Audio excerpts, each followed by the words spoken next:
الحمد للہ نحمده ونصلي ونسلم على رسوله الكريم اللهم رب اشرح لي صدري ويسر لي امري واحلل عقدة من لساني يفقهوا قولي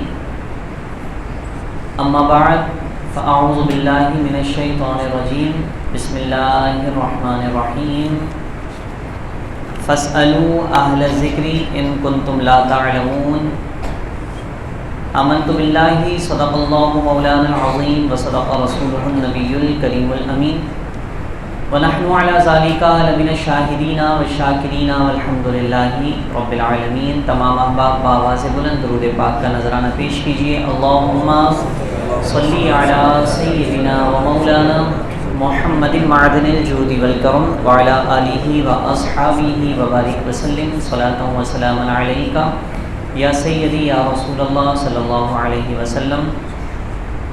کل آپ احباب کی خدمت میں کچھ روزے کے حوالے سے فضائل بیان کیے تھے، اور آج بھی روزے کے حوالے سے چند باتیں ذکر کروں گا۔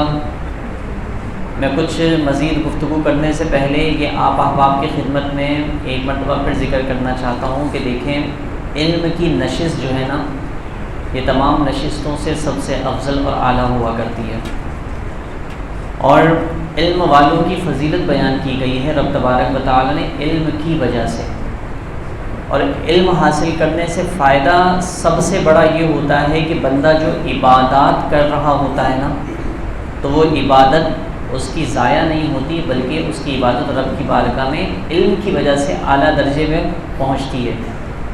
تو اگر مثال کے طور پر حضور علیہ الصلاۃ والسلام کا فرمان ہے کہ کچھ لوگ روز محشر نمازوں کا انبار لے کر آئیں گے، لیکن ان کی نمازیں کالے کپڑے میں لپیٹ کر ان کے منہ پہ مار دی جائیں گی۔ اسی طرح فرمایا کہ کچھ لوگ ایسے ہوں گے کہ جو سوائے تھکاوٹ کے نماز پڑھنے کے بعد ان کو سوائے تھکاوٹ کے کچھ بھی حاصل نہیں ہوگا۔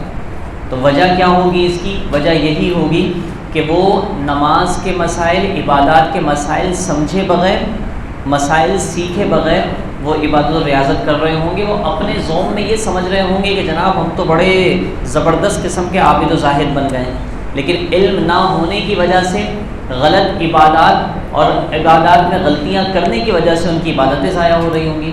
تو اس لیے یہ رمضان المبارک کا یہ مہینہ ہمیں یہ برکت اور یہ سعادت نصیب کرتا ہے کہ ہم کچھ نہ کچھ علم دین حاصل کریں۔ تو آج میں روزے کے حوالے سے وہ صورتیں بیان کرنے کی کوشش کروں گا کہ جن کے کرنے سے روزہ نہیں ٹوٹتا۔ تو سب سے پہلے تو اگر کوئی بھول کر کھا پی لیتا ہے تو بھول کر کھانے پینے سے روزہ نہیں ٹوٹتا۔ نبی کریم صلی اللہ علیہ وسلم کا فرمان ہے کہ جس نے بھول کر کھایا پیا تو اس کو گویا کہ اللہ تبارک و تعالی نے کھلایا اور پلایا۔ تو لہٰذا بھول کر اگر کوئی پیٹ بھر کے بھی کھا لیتا ہے تو اس کا روزہ نہیں ٹوٹے گا، بشرط یہ کہ واقعی بھولے سے کھایا ہو۔ اگر دلوں کا حال تو اللہ جانتا ہے نا، اگر کوئی شخص کھانے بھوک لگی اس کو اور جناب کچن میں جا کر کھانے لگا اور گھر والوں نے پکڑ لیا اسے تو کہا بھولے سے کھایا، تو اب ایسی صورت میں وہ اگرچہ بول بھی دے گا بھائی بھول گیا تو مجھے تو یاد نہیں تھا، اچھا وہ تم نے یاد دلا دیا، لیکن دل میں اس کو سب پتہ تھا۔ تو اب ظاہری طور پر گھر والوں کہہ دیں گے چلو اچھا بھولنے سے روزہ نہیں ٹوٹتا، بھول کر کھانے سے، لیکن حقیقت میں اس کو پتہ تھا کہ بھولا تو نہیں ہوں میں، مجھے تو سب یاد تھا، اور ہوشیاری کرتے ہوئے میں نے ظاہر یہ کر دیا کہ بھول گیا ہوں۔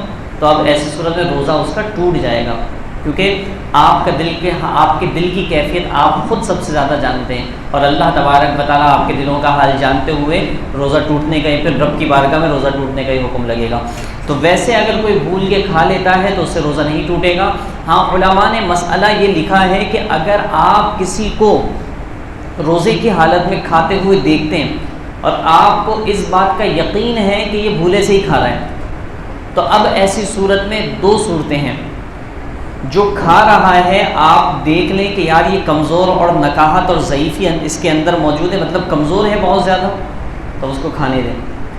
جب وہ کھا لینا تو پھر آ کر اس کو بتائیں کہ بھائی تمہارا روزہ تھا، تو اس کو یاد آ جائے گا، وہ پورا روزہ مکمل کر لے گا اور اس کا روزہ وہ شمار ہو جائے گا۔ لیکن اگر آپ کو پتہ تھا کہ نہیں بھائی یہ تو اچھا خاصا ہٹا گٹا تگڑا آدمی ہے، تو اب ایسی صورت میں اس کو پھر آپ انتظار نہیں کریں گے کہ چلو پیٹ بھر کے کھانے دو ابھی سے، ایسا نہیں ہوگا. پھر آپ اس کو بتائیں گے کہ بھائی روزہ ہے تمہارا، فوراً رک جائے وہ. تو اب بھولے سے اگر کوئی کھاتا ہے تو اس کا روزہ نہیں ٹوٹے گا. ہاں اگر کسی نے بھولے سے کھانا کھایا، ہوتا ہے نا ہمارے یہاں اچانک ابھی شروع کے دن ہیں، ہو سکتا ہے کسی کے ساتھ ہوتا ہو، تو گئے گرمی سے آئے گھر میں تو جناب فریج کھولا، فوراً بوتل نکال کے گلاس میں پانی ڈال کے پینا شروع کر دیا. اب جیسے ہی پیا یاد آیا تو اب جو نگل لیا وہ نگل لیا. جو پانی کا گھونٹ آپ کے منہ میں موجود تھا، یاد آنے کے بعد اگر آپ نے نگل لیا تو آپ کا روزہ ٹوٹ جائے گا. اور اگر یاد آنے کے بعد آپ کے منہ میں جو پانی تھا وہ اگلنا ضرور ہے، وہ پھینکنا ہے. اگر نہیں پھینکیں گے، بولیں گے چلو یہ تو منہ میں ہے نا، یہ بھی نگل لیتا ہوں، اتنا سارا پورا گلاس تو پی گیا ہوں، ایک گھٹ سے کیا ہوگا. جب بھولے سے پورا گلاس پینے سے روزہ نہیں ٹوٹا تو یہ اتنا سے ایک گھٹ پانی یہ نگل لوں گا تو کیا. تو وہ یاد آنے کے بعد اگر آپ نے ایک گھٹ بھی نگل لیا تو آپ کا روزہ ٹوٹ جائے گا. اسی طریقے سے مکھی یا غبار وغیرہ حلق میں پہنچ گیا. بسا اوقات ایسا ہوتا ہے دھول مٹی اڑ رہی ہوتی ہے اور انسان کے حلق میں وہ بے ساختہ نہ چاہتے ہوئے بھی جا رہی ہوتی ہے. کبھی ایسا ہوتا ہے نا بائک پہ جا رہے ہیں اور آگے جناب وہ ٹرالر گزرا، اور ہمارے یہاں روڈ تو آپ کو پتہ ہے، تو جناب وہ کچی روڈ سے ٹرالر گزرا، پیچھے بائک والا آ رہا تھا، اس کا منہ کیا ناک کیا حلق کیا سب جگہ مٹی اتر جاتی ہے. تو اب ایسی صورت میں اگر نہ چاہتے ہوئے اس کے حلق میں یہ ساری چیزیں اتر گئیں تو اب اس سے روزہ نہیں ٹوٹے گا. بائک چلا رہے تھے آپ، ہو سکتا ہے یہاں پہ بیٹھے ہوئے کسی کے ساتھ یہ سانحہ ہوا ہو کہ بائک چلاتے ہوئے آپ کچھ پڑھتے ہوئے جا رہے ہوں، کچھ بولتے ہوئے جا رہے ہوں، مکھی آپ کے حلق کے اندر اتر گئی ہو. تو اب ایسی صورت میں اگر مکھی حلق میں اتر گئی تو اس سے بھی روزہ نہیں ٹوٹے گا. اسی طریقے سے کلی کرنے کے بعد منہ میں جو تری محسوس ہوتی ہے، ہمارے یہاں یاد رکھیے، دیکھیں مسئلہ شریعت کا جو ہے نا اس کو اگر آپ سمجھ گئے ہیں تو بس اسی پر ہی عمل کریں. ہمارے یہاں ہوتا یہ ہے کہ لوگ بار بار روزے کی حالت میں تھوکتے ہی رہتے ہیں. بار بار کیوں تھوک رہے ہو بھائی؟ تو کہتے ہیں یار روزہ ہے نا، کہیں تھوک حلق سے نیچے نہ اتر جائے، تو بار بار تھوکتے ہی رہتے ہیں. اگر آپ کے منہ میں تھوک جمع ہو رہا ہے، بسا اوقات ایسا ہوتا ہے کچھ لوگوں کو تھوک زیادہ جمع ہوتا ہے، کچھ لوگوں کو جمع ہی نہیں ہوتا. کچھ لوگ ایسے ہوتے ہیں روزے کی حالت میں ان کا منہ سوکھ جاتا ہے، زبان کانٹا بن جاتی ہے، نہیں ہوتا. مختلف کنڈیشنیں ہوتی ہیں. تو اگر تھوک آپ کے منہ میں جمع ہو رہا ہے تو وہ آپ کو بار بار تھوکنے کی حاجت نہیں ہے.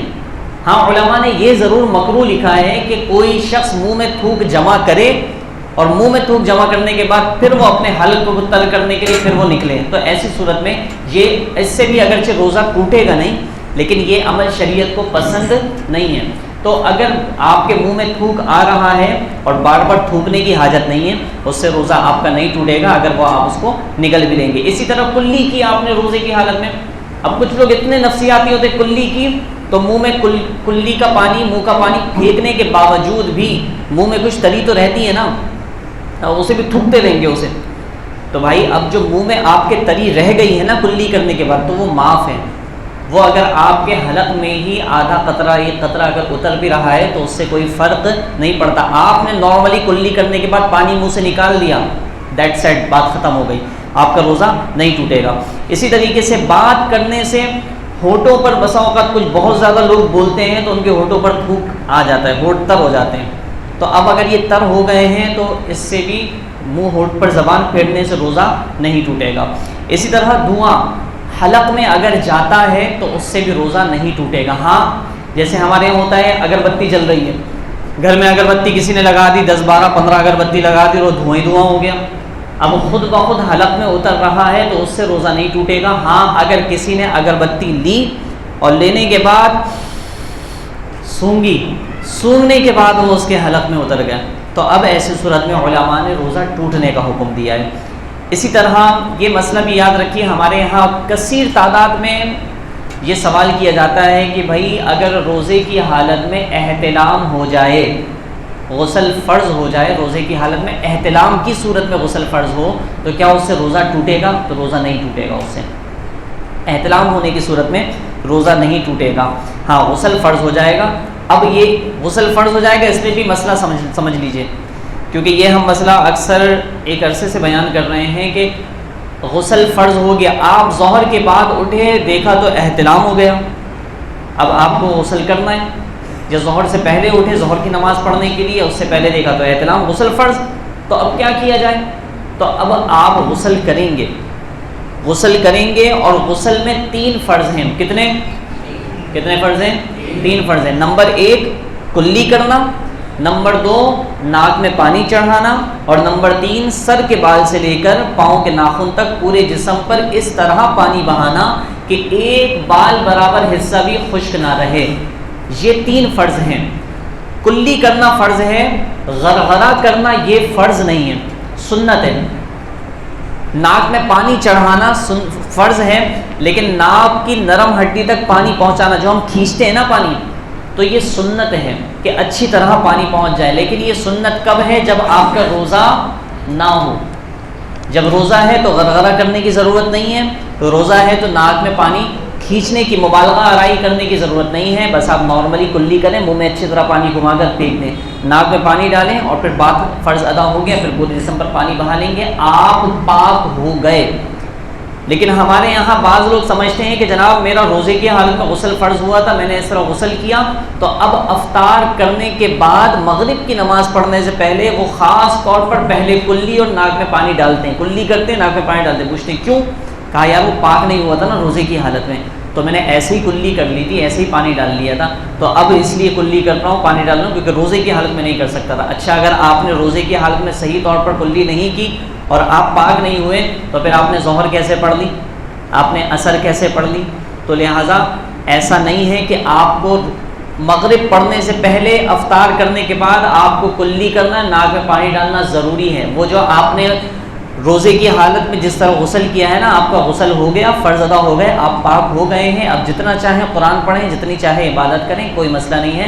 دوبارہ سے مغرب کے بعد نہ دوبارہ کلی کرنے کی ضرورت ہے، نہ ناک میں پانی ڈالنے کی ضرورت ہے، اور نہ ہی دوبارہ آپ کو غسل کرنے کی ضرورت ہے. تو احتلام کے معاملہ یہ ہے کہ احتلام کی صورت میں بہرحال روزہ نہیں ٹوٹے گا. اسی طریقے سے یہ ہمارے یہاں لمحہ فکریہ ہے، مسلمانوں کو ایک بہت بڑی بیماری ہے دوسروں کی غیبتیں کرنے کی. غیبت کرنے کی، ہم بیٹھے ہوئے 4 لوگ بیٹھ کے، پہلے تو یہ عورتوں کو بیماری تھی، اب مردوں کو بھی لگ گئی ہے. تو جہاں 4 مرد بیٹھیں گے وہاں سوائے برائی کے اور کوئی کام ہی نہیں ہوتا. تو برائی کرنا، کسی کی غیبت کرنا، علماء نے اس کو زنا سے بھی بڑا گناہ قرار دیا ہے. لیکن غیبت کرنے سے بہرحال روزہ نہیں ٹوٹے گا، توبہ کرنی چاہیے اور اس سے بچنا چاہیے. اسی طریقے سے اچھا غیبت کسے کہتے ہیں بھائی؟ میں یہ بھی ضمن بتا دوں. کسی کے پیٹھ پیچھے، کسی کی غیر موجودگی میں اس کی ایسی برائی کرنا، ایسا عیب بیان کرنا جو اس کے اندر موجود ہو، عیب موجود ہو. یار وہ تو بڑی گالیاں بکتا ہے، گالیاں بکنا برا ہے، لیکن آپ اس کی غیر موجودگی میں بول رہے ہیں نا یہ، تو اب ایسی صورت میں یہ غیبت کہلائے گی. آپ کہیں کہ یار اس کے پیچھے بول رہا ہوں نا، میں اس کے سامنے بھی بول سکتا ہوں میں، تو آپ سامنے بول سکتے ہو تو سامنے بولو، پھر پتہ چلے گا کہ کتنا بڑا بدماش ہے اور تم کتنے بڑے بدماش ہو. تو پھر پتہ، سامنے بولنے کی ہمت نہیں ہوتی لوگوں کی، اور ایسے ہی بول دیتے سامنے بھی بول سکتا ہوں. سامنے بولو نہ بولو، پیٹھ پیچھے اگر آپ کسی کے عیب بیان کر رہے ہیں تو پھر شریعت اسلام نے اس کو غیبت کہا ہے، اور آپ گناہ گار ہو رہے ہیں. آپ کو توبہ کرنی پڑے گی، اس سے معافی بھی مانگنی پڑے گی. علمان والحفیظ، اللہ تبارک و تعالی ہمیں محفوظ فرمائے. آگے ہے ڈرپ یا انجیکشن. ڈرپ لگانے سے، انجیکشن لگانے سے روزہ نہیں ٹوٹے گا. اگر کوئی شخص بیمار ہے، اس کی طبیعت ناساز ہے، سوائے دوائی کھانے کی کوئی اور صورت نہیں ہے، تو اب ایسی صورت میں حکم یہ دیا جاتا ہے، مشورہ یہ ہے کہ اس کو دوا کھانے سے بہتر یہ ہے کہ وہ روزہ مکمل کر لے اور ڈرپ لگا لے. مطلب روزہ مکمل ہونے سے پہلے ابھی ڈرپ لگانی ہے تو ڈرپ لگوا لے یا انجیکشن لگوا لے، اس سے روزہ نہیں ٹوٹے گا. حتی الامکان پھر بھی بچنے کی کوشش کی جائے، لیکن اگر حالت روزے میں اگر کسی نے ڈرپ یا انجیکشن لگوا لیا یا لگا لیا تو اس کا روزہ نہیں ٹوٹے گا. اسی طرح اچھا انجیکشن اور ڈرپ جو ہے وہ اس وجہ سے نہیں ٹوٹتا ہے اس سے روزہ کے. حکم یہ ہے کہ آپ کی ناک کے ذریعے، آپ کی آنکھ کے ذریعے یا آپ کے حلق کے ذریعے کوئی چیز معدے میں پہنچے گی تو روزہ ٹوٹے گا. لیکن آپ کے جو یہ مسام ہے نا، ان کے ذریعے اگر کوئی چیز اندر جاتی ہے آپ کے جسم میں تو اس کا روزہ نہیں ٹوٹے گا. اسی طرح آپ دیکھیں، اگر کوئی شخص، آپ نے شاید محسوس کیا ہو کہ کبھی آپ لوگ پکنک پہ جاتے، سی سائڈ جاتے ہیں، سوئمنگ پول جاتے ہیں، تو آپ دیر تک نہائیں تو کیا ہوتا ہے؟ پیشاب آنا شروع ہو جاتا ہے. پانی تو پیا نہیں ہے یار، پیشاب کیوں آ گیا؟ تو اس کی وجہ یہ ہوتی ہے جو آپ کے مسام ہے نا، جو جسم میں چھوٹے چھوٹے سوراخ ہیں، اس کے ذریعے آپ کے جسم میں پانی اندر جا رہا ہوتا ہے. تو اس کے ذریعے پانی جائے یا ڈرپ جائے یا انجیکشن جائے، بہرحال روزہ نہیں ٹوٹے گا. اسی طریقے سے انہیلر لینا، دمے کے جو مریض ہوتے ہیں، استما جن کو ہوتا ہے، وہ انہیلر استعمال کرتے ہیں. تو اگر روزے کی حالت میں انہوں نے انہیلر استعمال کیا تو اب روزہ بہرحال اس کا ٹوٹ جائے گا. ہاں وہ الگ حکم ہے کہ بعد میں فقط اس کو صرف قضا رکھنی پڑے گی اور کوئی کفارہ نہیں. کچھ مسائل میں نے آپ کی خدمت میں روزے کے حوالے سے جو تھے وہ میں نے ذکر کیے. انشاءاللہ کل مزید روزے کے حوالے سے کچھ مسائل ذکر کیے جائیں گے. آپ کا اس حوالے سے کسی بھی حوالے سے کوئی سوال ہو تو شہاب الدین سے آپ لکھوا دیے گا، کل انشاءاللہ میں جواب دے دوں گا. کل آپ نے کچھ سوالات کیے ہوں گے تو ان کے جوابات میں پیش کرتا ہوں آپ کو. تراویح کی نیت ایک ساتھ کی جائے یا دو دو کر کے نیت کی جائے؟ دیکھیں تراویح کی نیت بہتر اور افضل یہی ہے کہ دو دو کر کے کی جائے. آپ 2 رکعت پڑھنے کے لیے کھڑے ہوں، پھر آپ نیت کر لیں، پھر 2 رکعت پڑھنے کے لیے کھڑے ہوں، پھر نیت کر لیں. لیکن بہتر تو یہی ہے کہ 2 کی جائے. لیکن اگر کسی نے ایک ساتھ ہی ساری تراویح کی نیت کر لی کہ میں نیت کرتا ہوں 20 رکعت نماز تراویح کی، تو اب یہ نیت بھی اس کی معتبر ہوگی، کیونکہ نیت دل کے ارادے کو کہتے ہیں. آپ جب نماز پڑھنے کے لیے کھڑے ہوں گے آپ کی نیت کیا ہوگی کہ میں تراویح پڑھ رہا ہوں. تو لیکن افضل یہ ہے کہ باقاعدہ زبان سے ہر 2 رکعت کے بعد کہہ لیا جائے، یہ زیادہ اچھا ہے. کچھ لوگ کہتے ہیں کہ نبی کا وسیلہ صرف ظاہری حیات تک تھا، تو اس کے بارے میں شریعت کیا کہتی ہے اور وسیلہ جائز ہے یا نہیں؟ دیکھیے حضور صلی اللہ تعالی علیہ وسلم کا وسیلہ ظاہری حیات میں صحابہ اکرام نے حاصل کیا اور ان کے وسیلے سے، حضور علیہ السلام کے وسیلے سے دعا کی. اگر کوئی یہ کہتا ہے کہ صرف ظاہری زندگی تک ہی حضور صلی اللہ علیہ وسلم کے وسیلے سے دعا مانگنا جائز تھا، حضور علیہ السلام کے دنیا سے پردہ فرمانے کے بعد اب حضور علیہ السلام کا وسیلہ نہیں پیش کیا جا سکتا، تو اب یاد رکھیے جو شخص کسی چیز کو ناجائز کہے تو اب اس کو قرآن اور حدیث سے دلیل پیش کرنی پڑتی ہے. ہم کہتے ہیں کہ حضور علیہ السلام کی زندگی میں بھی وسیلہ، حضور کی وسیلے سے دعا مانگنا جائز تھا، اور حضور علیہ السلام کے پردہ فرمانے کے بعد بھی حضور صلی اللہ علیہ وسلم کے وسیلے سے دعا مانگنا جائز ہے. سامنے والا جو ہے وہ شخص کہتا ہے کہ ناجائز ہے، تو اب شریعت کا اصول یہ ہے کہ جو شخص کہے نا کہ فلاں کام ناجائز ہے تو اس کو قرآن اور حدیث سے دلیل پیش کرنی پڑے گی. اگر کوئی یہ کہتا ہے کہ نبی کی زندگی کے بعد اب اس دور میں حضور کے وسیلے سے دعا مانگنا جائز نہیں ہے، تو اس سے کہا جائے کہ اچھا ٹھیک ہے بھائی، اگر تم کہتے ہو جائز نہیں ہے تو قرآن کی کسی آیت میں نبی اللہ تبارک و تعالیٰ نے فرمایا ہوگا کہ نبی علیہ السلام کا وسیلہ جائز نہیں ہے. اللہ تبارک و تعالیٰ نے نہیں فرمایا تو پھر تم اپنی بات کو ثابت کرنے کے لیے حضور صلی اللہ علیہ وسلم کی کوئی دلیل، کوئی حدیث پیش کر دو کہ جس میں نبی صلی اللہ علیہ وسلم نے یہ فرمایا ہو کہ لوگوں دیکھو صرف میری زندگی میں میرے وسیلے سے دعا مانگنا، جب میرا انتقال ہو جائے، میں دنیا سے چلا جاؤں، رخصت ہو جاؤں، پردہ ہو جائے میرا، تو اب ایسی صورت میں پھر میرا وسیلہ پیش نہیں کرنا رب کی بارگاہ میں دعا کے لیے. تو اگر ایسا کوئی فرمان ہے تو آپ دکھا دیجئے. تو جب قرآن نے بھی حضور کی زندگی کے بعد، ظاہری زندگی کے بعد وسیلے کے ذریعے دعا مانگنے کو منع نہیں کیا، حدیث نے بھی حضور علیہ السلام کے وصال کے بعد حضور کے وسیلے سے دعا مانگنے کو منع نہیں کیا، تو کوئی بھی شخص وسیلے کو منع کرنے کا جواز نہیں رکھتا ہے. امید ہے کہ آپ مسئلہ سمجھ گئے ہوں گے. کل کا روزہ نفلی تھا یا فرض؟ کیونکہ کافی علماء کا اس پر اختلاف تھا، اور جنہوں نے نفلی یا فرض روزہ رکھ لیا تو دونوں حوالے سے کیا حکم ہوگا؟ دیکھیے پہلی صورت تو یہ ہے کہ کل کا روزہ جو ہے وہ فرض ہی تھا. کل کا روزہ وہ فرض تھا.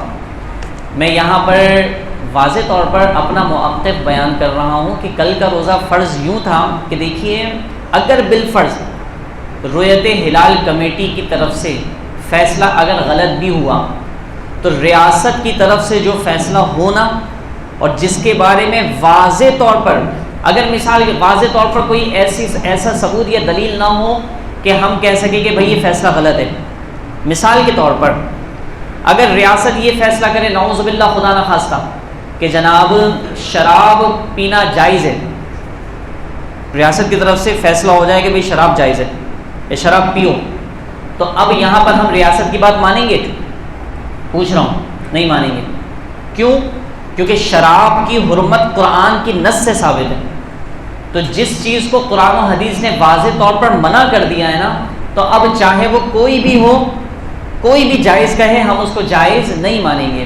ہاں جہاں پر کہیں شک شبہات ہوں، جہاں کوئی ڈاؤٹ فل کنڈیشن ہو، تو اب ایسی ڈاؤٹ فل کنڈیشن کے حوالے سے اگر ریاست کوئی فیصلہ سناتی ہے تو ہمارے پاس اس کے مخالف ہونے کی کوئی دلیل واضح طور پر نہیں ہے، تو اب ہماری ذمہ داری یہ ہے کہ ہم ریاست کی بات پر عمل کرتے ہوئے، ریاست کی بات کو قبول کرتے ہوئے عمل کریں گے۔ اب اگر بالفرض ریاست کی طرف سے رؤیت ہلال کمیٹی جو ہے وہ ریاست پاکستان کی طرف سے ہی ہے نا بھائی، تو اب اگر میں ایسا نہیں ہے کہ کسی کی حمایت کر رہا ہوں، میں آپ کو ایک مسئلہ بتا رہا ہوں، اب اگر بالفرض ریاست مدینہ، ریاست پاکستان کی طرف سے رؤیت ہلال کمیٹی جو منتخب ہے اس سے اگر فیصلہ کرنے میں کوئی غلطی بھی ہوئی، ہم نے روزہ رکھ لیا، تو اب اس غلطی کا خمیازہ وہی بھگتیں گے۔